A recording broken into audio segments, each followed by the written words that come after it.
Hello guys! Mega shoutout sa lahat. Dito tayo sa mga beauty products. Bibili tayo ng olay kasi naubusan na tayo ng olay.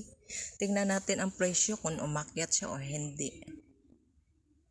Ayan, aba, 8 dinar, 0.35 fils. Aba, ang laki. Umakyat sa ng na siguro mga 100 pesos sa atin.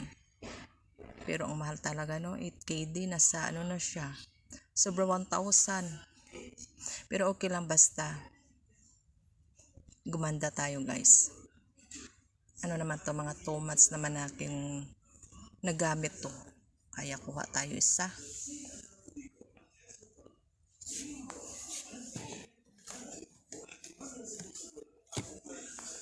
Ito maganda din to siya oh.